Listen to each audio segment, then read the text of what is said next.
Boa tarde a todos. Meu nome é Daniel Miranda, eu sou atualmente assessor de TI da Corregedoria Nacional. Estou vindo aqui apresentar o Corpus 927 para vocês. É um projeto que nasceu na Infam, que é a Escola Nacional de Formação e Aperfeiçoamento de Magistrados. E eu era parte da equipe e eles me deram a liberdade de apresentar o projeto agora, devido à minha saída recente do órgão.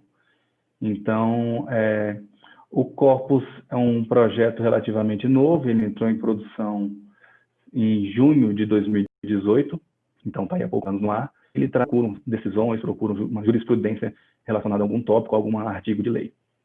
Então, eu vim aqui apresentar esse projeto e quero começar demonstrando um pouco do que é o problema, né? Por que esse projeto foi concebido.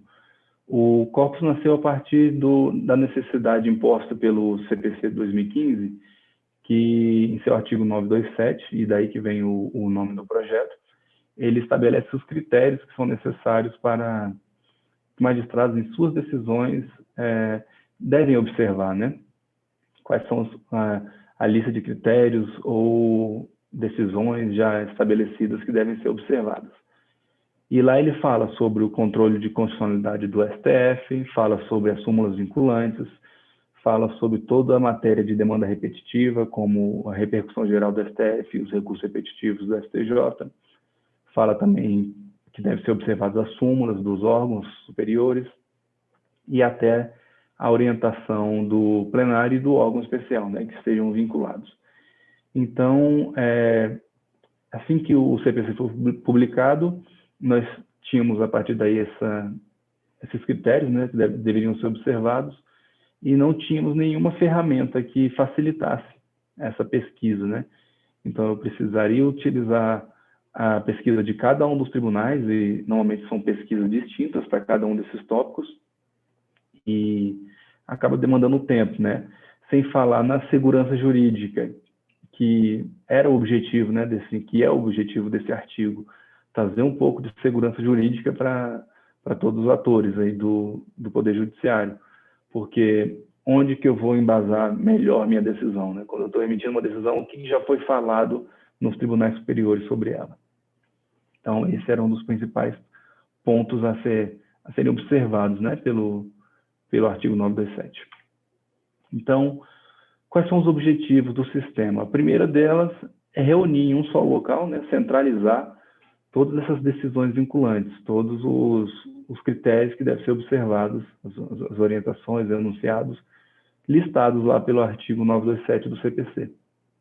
Então, a partir dessa centralização, eu já diminuo muito o tempo necessário para encontrar, né, cada uma dessas decisões.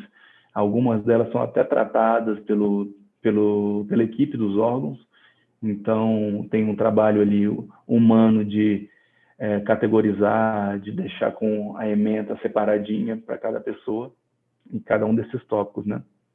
Então, e a partir daí, uma vez que eu centralize todas essas decisões em um local, nós tivemos a ideia de agrupar os mais importantes, né?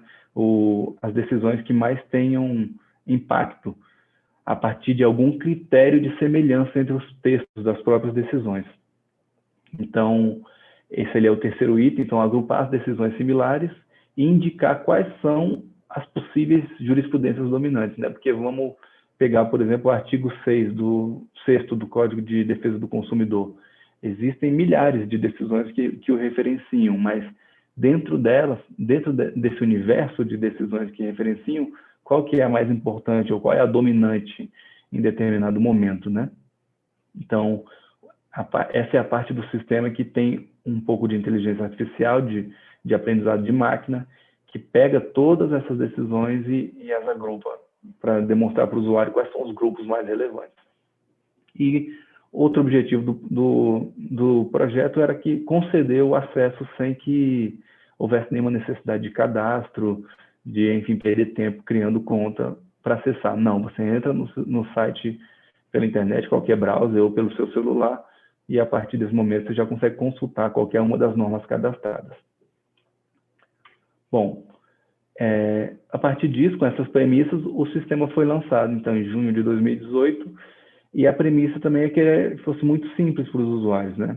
A gente não queria que fosse um sistema que precisasse de um manual ou algum tipo de curso para utilizar. Então, para quem acessa, se você acessar o endereço do sistema, você vai ver que é um campo que você seleciona a norma que você quer consultar e clica em buscar. Clicando em buscar, ele já vai te enviar para a tela com o detalhamento da norma. E o que nós fizemos? Para pegar um ambiente que fosse o mais parecido possível com algo que já existe, nós resolvemos pegar a norma, na verdade, o texto da norma, do mesmo jeito que ela é no Planalto, no site do Planalto. Então, é algo que todos os operadores do direito já estão acostumados, né? Que é essa lista por artigos, o texto exatamente igual está lá, toda a formatação, só com uma ou outra alteração para melhorar a legibilidade, né? E o que o corpus faz? Para cada artigo que tenha pelo menos uma decisão referenciada, ele deixa o artigo como um link clicável.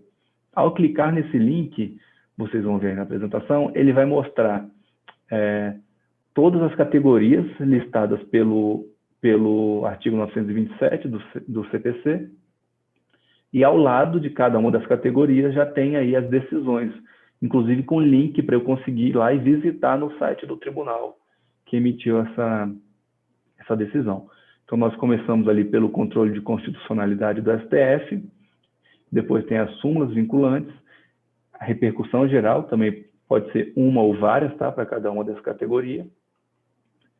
Cada um desses, como eu falei, com um link clicável para conseguir ter mais informações, mas a gente já traz algumas informações importantes, por exemplo, no caso dos recursos repetitivos e repercussão geral, se ele já foi transitado e julgado, qual é o status atual. Temos ali também as súmulas, e nós trouxemos um item a mais que não existe no artigo 927, que é a jurisprudência em tese. Esse é um trabalho feito pela área de jurisprudência do STJ, um trabalho assim bem detalhado. Então, os analistas entram em decisões já conhecidas, agrupam, criam revistas, né, edições que já criam grupos importantes relacionados a essa matéria. Então, nós trazemos também essa informação, que é uma informação já tratada por outras pessoas. E aí nós vamos para a parte, vamos dizer assim, que é a cereja do bolo do projeto, que é o posicionamento agrupado, que é onde entra as técnicas de aprendizagem de máquina. Ali, como vocês vão ver, o sistema cria grupos, né? Então, eu tenho ali o primeiro recurso em habeas corpus, que é, na verdade, a decisão que o algoritmo de aprendizagem de máquina encontrou como a mais copiada, entre aspas, né?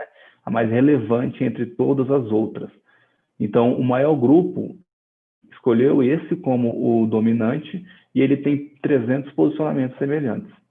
Se eu clicar ali em cima dos posicionamentos, ele vai me mostrar quais são esses posicionamentos, inclusive informando o grau de similaridade, né? Então, pode ser lá 95% semelhante, pode ser 90%. Aqui nós decidimos colocar um corte aí de 80% para similaridade. Então, para um julgado está listado aí dentro desses 300, é porque ele é, no mínimo, 80% semelhante ao posicionamento dominante. Então, desses 300 aí, todos entraram nesse corte.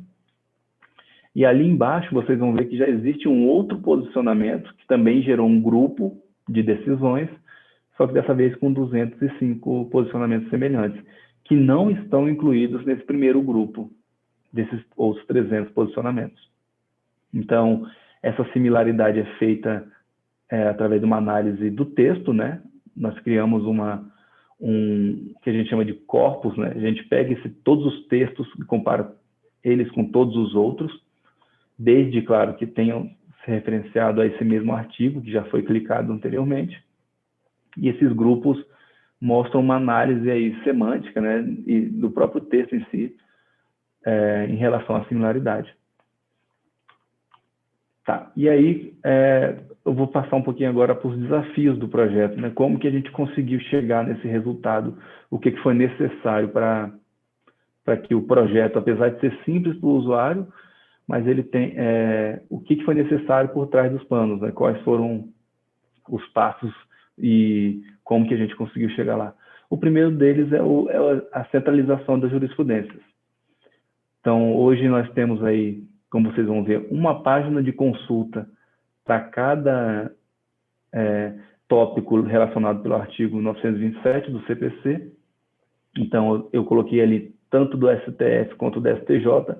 Vocês vão ver que são 7 pesquisas distintas. Então, se eu quiser me atentar realmente a todos aqueles posicionamentos, sem falar nos agrupados, né, do órgão colegiado, eu teria que fazer pelo menos 7 consultas distintas e olhar lá em cada qual que é o texto, tentar encontrar de alguma forma qual é o mais semelhante, qual que é a vertente mais seguida, o que é muito difícil uma pessoa fazer, né, em cada dos julgamentos que ela precisa, cada uma das decisões que ela precisa proferir. Então, aí são dados até março do ano passado. Infelizmente, nós tivemos aquele ataque hacker no STJ, eu não consegui atualizar essas informações, mas aí até março do ano passado nós tínhamos esse número que vocês estão vendo na tela para cada um dos tópicos. Então, assim, é humanamente impossível, né? Você analisar tudo isso a cada decisão e estar atualizado.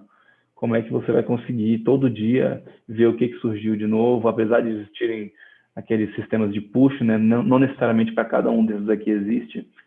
Então, o nosso primeiro desafio era pegar todas essas consultas e trazer para uma base só, o que já seria um grande ganho, né, para quem utiliza isso diariamente. E importante, ali embaixo vocês vão ver que só de acórdãos do STJ, a base do corpus tem quase 1 milhão. Então, para gerar aqueles posicionamentos agrupados, eu preciso analisar esse 1 milhão de textos, né, de decisões, encontrar ali todas as semelhanças, ver quais referenciam quais artigos e, enfim, criar grupos, né, de similaridade. Aqui, para exemplificar, eu estou mostrando uma consulta do STJ. Então, nós temos ali um endereço que precisa ser acessado, específico de uma decisão. Ali, por exemplo, nessa pesquisa, encontrou mais de 538 mil, com o critério que foi utilizado. Então, eu precisaria, em cada um desses aqui, analisar se ele está referenciando algum artigo, de qual norma, para conseguir, na minha mente, agrupá-los de alguma forma, que realmente é inviável, né? E vocês veem ali que existem vários campos que eu preciso estar atento, relator ou algum julgador, e a própria ementa, né? Mas, colocando isso num universo de 1 milhão de decisões, é praticamente inviável. E lembrando que o corpus só analisa as decisões proferidas a partir de 2009. Então, não estamos nem falando de decisões mais antigas, que deixaria ainda mais difícil essa análise. Bom, a partir daí nós chegamos no segundo desafio, né? Vamos considerar que conseguimos centralizar todas as decisões, mas tudo bem, e agora? Como é que eu sei para cada uma dessas decisões que artigos são referenciados nela?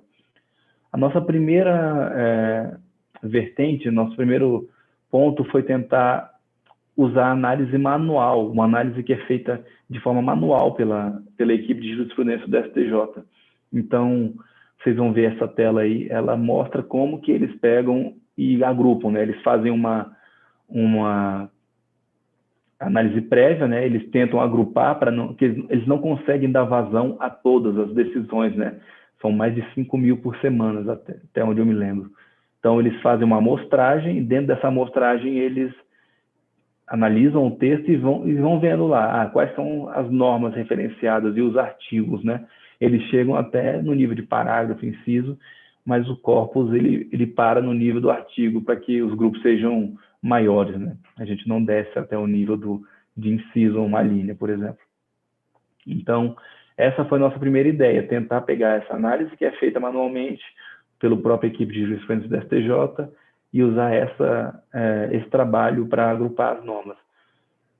E aí surgiu o nosso primeiro problema nesse desafio, porque dos mais de 800 mil decisões quando o projeto começou, aproximadamente ali 1/3 só haviam sido classificados pela equipe do STJ.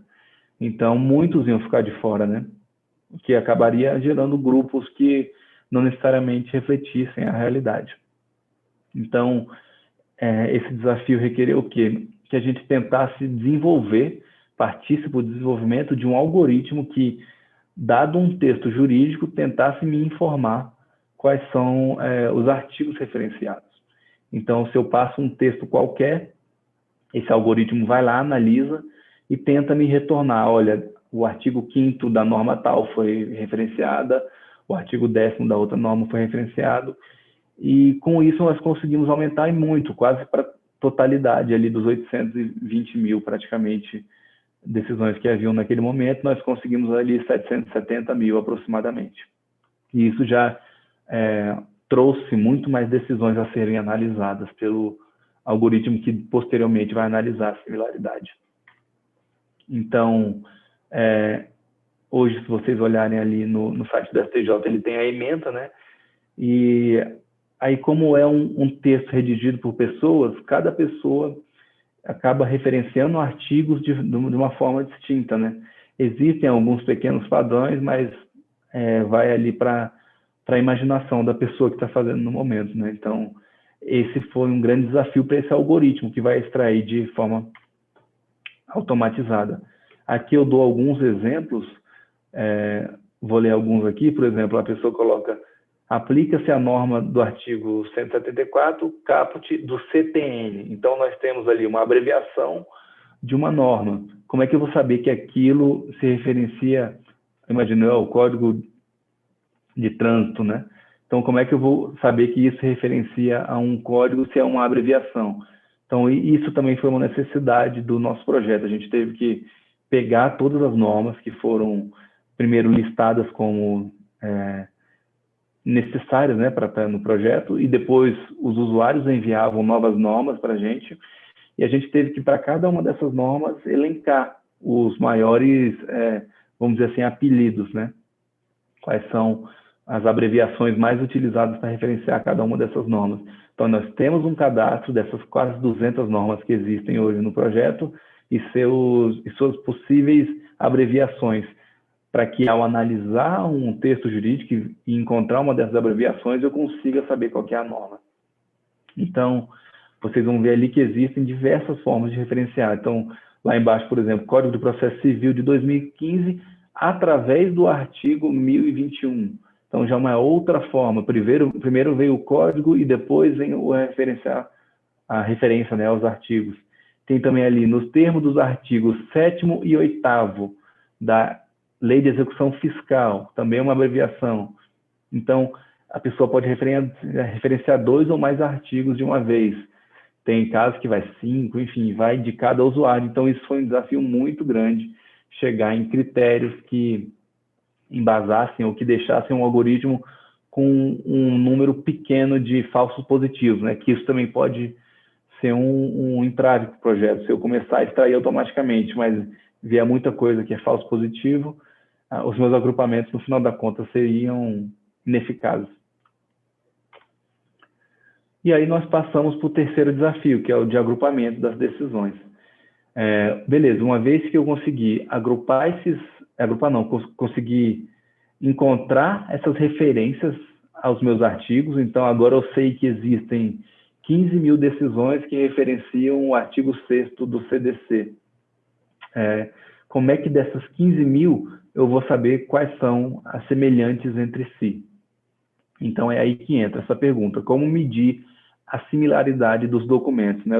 O que vai me indicar? Às vezes até um não em uma frase muda todo o sentido, né, dela. Então aí nós passamos a pesquisar técnicas para medir a similaridade desses documentos. E aí tem uma frase antiga, mas muito importante, que é a desse autor, que fala que você deve saber, você vai conhecer uma palavra pelas palavras que estão acompanhando ela, né? O significado de cada palavra está no contexto e não nela sozinha.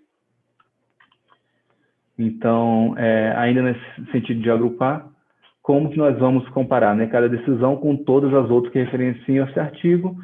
E aí nós utilizamos algumas técnicas de inteligência artificial, como o Word2Vec, que é uma técnica criada pelo Google, até recente, se eu não me engano, em 2014, que ela mede a distância num espaço de N dimensões entre cada uma das palavras. Então, você treina esse algoritmo em milhares de documentos e ele costuma encontrar similaridades entre palavras, por exemplo, rei e rainha, coisa que é muito difícil para um computador fazer. Né? Para a gente é muito fácil, como ser humano, mas para um computador é difícil saber que duas palavras distintas têm o mesmo significado em um mesmo contexto. Né? Então, esse algoritmo veio e praticamente revolucionou todo o campo de processamento de linguagem natural.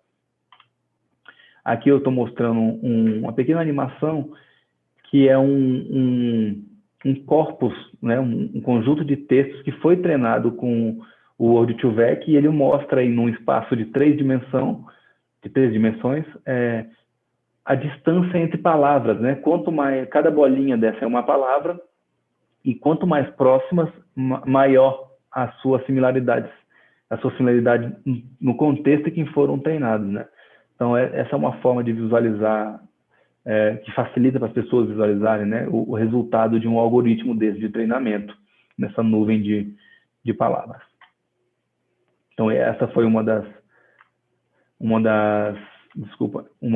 técnicas utilizadas. Então, a partir daí desse agrupamento, utilizando essas técnicas, eu vou indicar quais são os posicionamentos dominantes e para cada um desses, a partir dessa similaridade, qual é o percentual de semelhança. E como eu falei, nós fizemos um corte aí de 80% de similaridade para entrar no corpus dentro de um artigo referenciado. Então, quando eu clico lá no sistema, naquele linkzinho dos 300 posicionamentos, ou tantos quantos forem os posicionamentos semelhantes, ele vai me mostrar essa tela.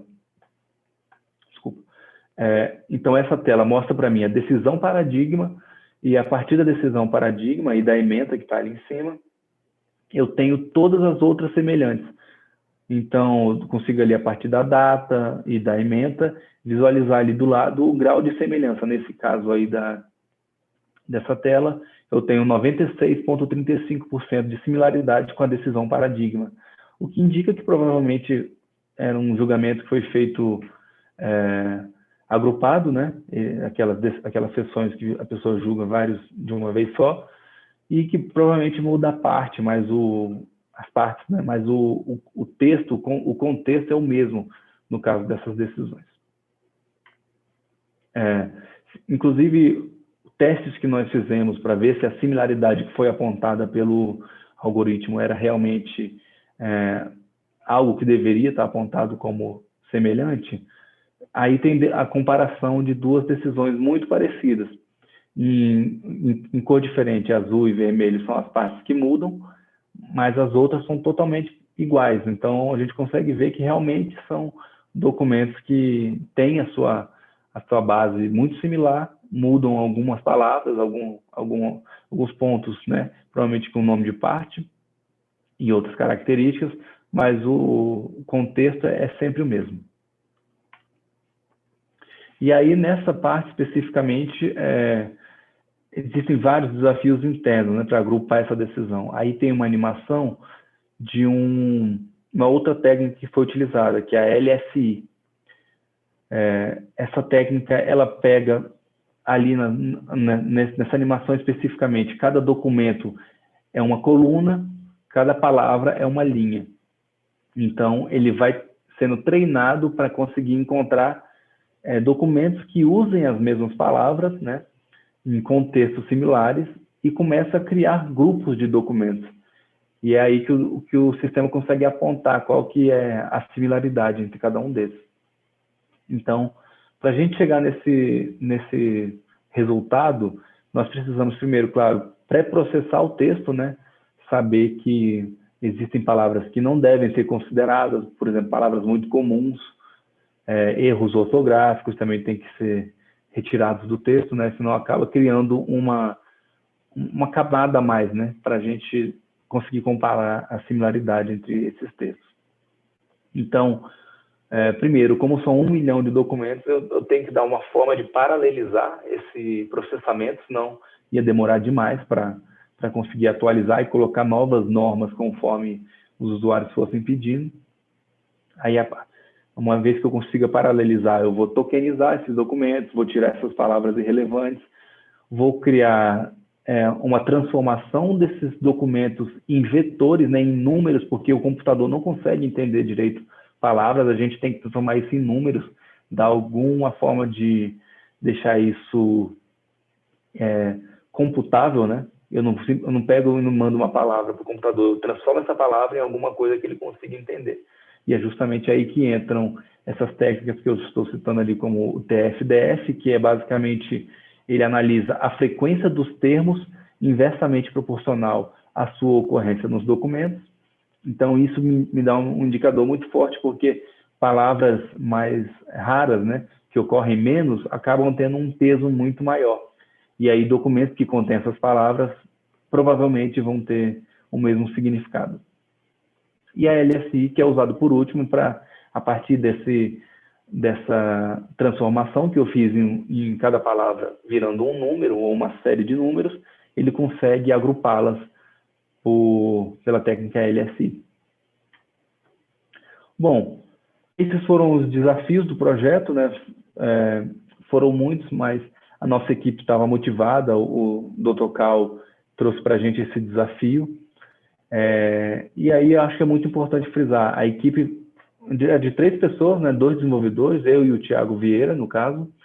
Nós não tínhamos um foco 100% nesse projeto, a Infam tinha outros projetos também, mas eu consegui, combinando com o Dr. Cal e com o Thiago, parar por 3 meses para ficar focado nesse projeto.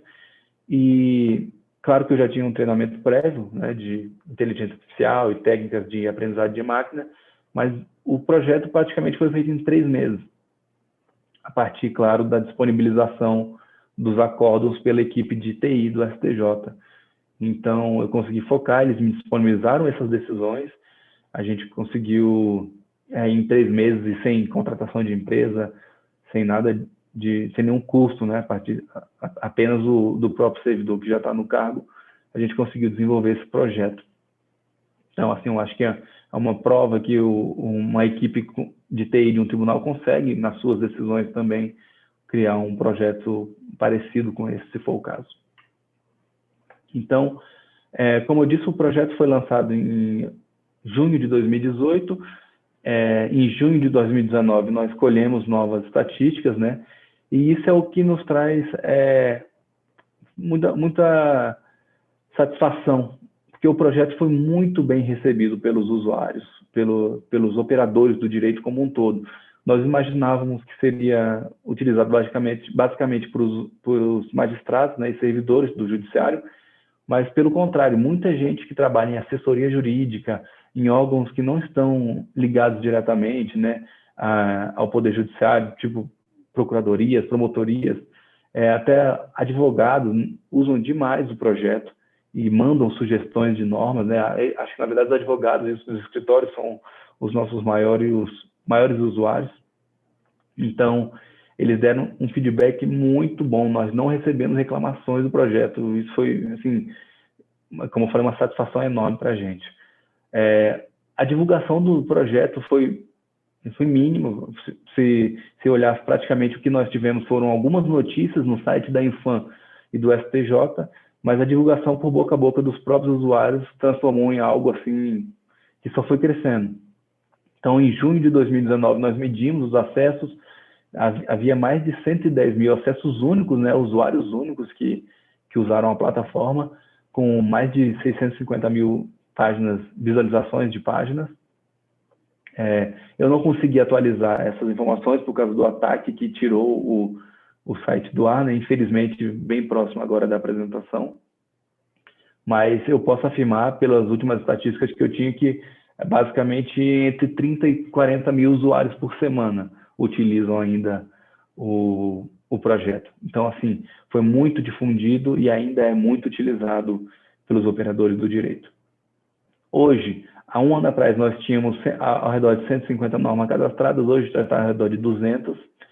e, como eu falei, são mais de 1 milhão de acórdons indexados. Então, para cada norma que entra, eu tenho que rodar todas essas decisões, né, mais de 1 milhão ou aproximadamente 1 milhão, e ver tudo aquilo, agrupá-las, ver quais são os artigos referenciados da nova norma e disponibilizar para o público. Hoje em dia, nós temos aí de normas mais acessadas o CPC, o Código Penal, o Código Civil também, e isso é bem legal, que mostra quais são, provavelmente, as normas mais visualizadas, né, antes de tomar uma decisão. Uma coisa bem legal que surgiu aí desse último ano para cá, que foi uma parceria com o Planalto, que envolveu a Infam, o STJ, o CNJ e o STF. Então, como vocês vão ver aí, hoje, se você acessar uma dessas normas que já existe no corpus, lá no site do Planalto, vocês vão ver que foi incluído esse símbolo do martelinho. Quando clica nesse martelinho, ele referencia o site do corpus. Então, a pessoa vai lá para dentro do corpus, na estrutura da Infam, e consegue ver aquela visualização agrupada com todos os posicionamentos relevantes. Então, isso foi algo muito legal que surgiu aí no último ano do projeto. A integração direta, né, com o site do Planalto, algo que eu realmente nunca imaginei que aconteceria, porque era um site praticamente imutável, né, já há bastante tempo, justamente porque é muito importante e tem muito acesso.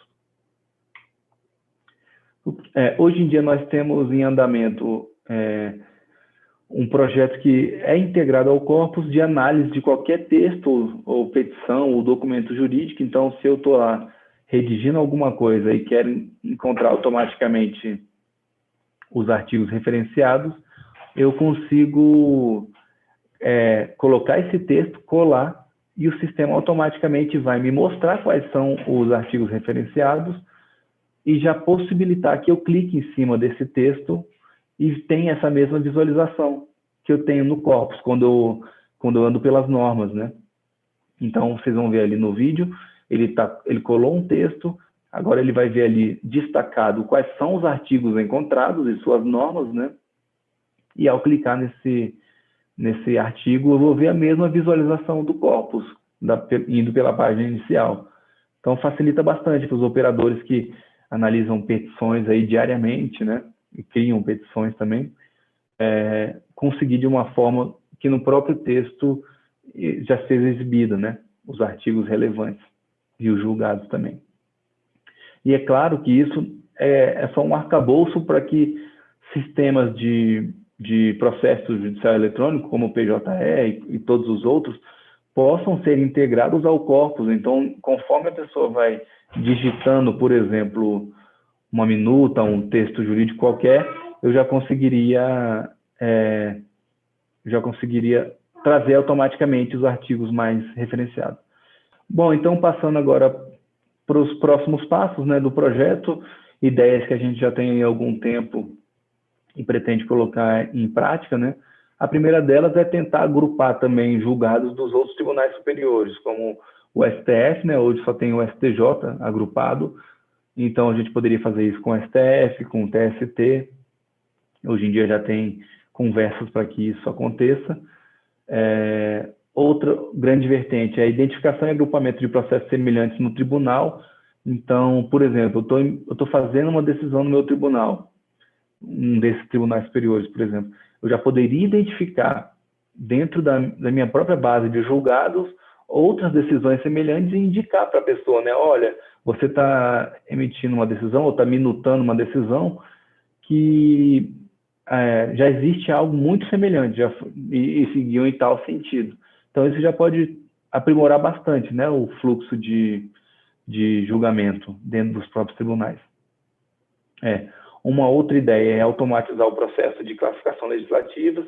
Então, entrou uma petição, ou melhor, entrou um recurso, eu consigo, naquele momento, ver outros recursos que entraram, que são semelhantes, né, com a mesma técnica de análise de semelhança, e já propor também, olha, esse recurso que está entrando agora tem um muito semelhante que foi impetrado, sei lá quanto tempo atrás, e ele foi classificado de tal forma. Então, já facilitaria bastante e otimizaria, né?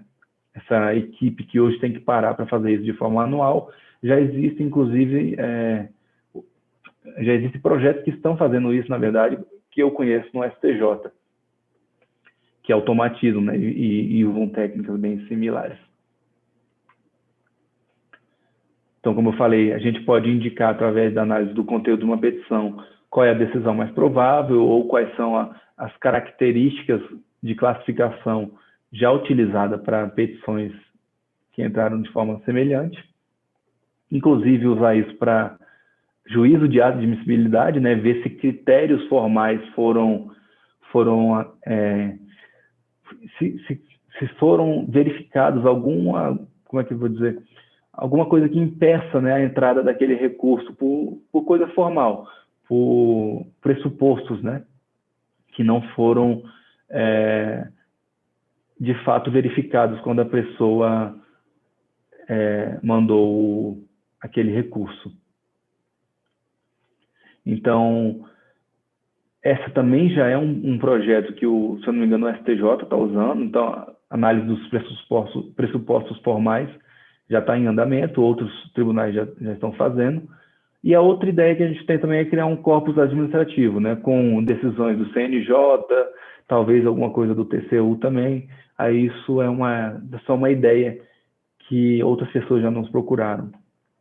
E pode ser que venha num futuro breve. E aí, o que nós temos hoje de compartilhamento, né? Os tribunais nos procuram para tentar integrar de alguma forma ou até tentar utilizar essas técnicas nos seus próprios tribunais. Nós temos uma API para integrar com o corpus, então, a partir de um artigo de uma norma, o tribunal poderia nos enviar artigo qualquer da norma tal, ela existindo no corpus, a gente já retorna quais são os tópicos, né, da mesma visualização que o corpus exibe. Então, eu poderia já mostrar lá quais são as repercussões gerais que já tem, súmula vinculante, recurso repetitivo, tudo aquilo que o corpus já coloca na sua exibição. Hoje, nós temos termo de cooperação técnica firmado já com alguns órgãos, né, para troca de experiências, para, inclusive, troca de repasse de código-fonte. Inclusive, o algoritmo que analisa um texto jurídico e extrai as normas referenciadas é um dos que a gente poderia ceder sem que fosse necessário toda a outra parte de análise semântica, porque ele pode ser usado para outras coisas. E também já tivemos algumas iniciativas de repasse de conhecimento, com treinamento até em loco das tecnologias que foram utilizadas, né? Bom, e é isso. Aí eu gostaria de agradecer ao CONIP pela oportunidade, a todos os envolvidos, agradecer ao Dr. Cal e ao Tiago pela participação no projeto e nos colocamos à disposição para qualquer contato e querendo repasse de conhecimento, firmar qualquer parceria, nós estamos à disposição. É isso, muito obrigado.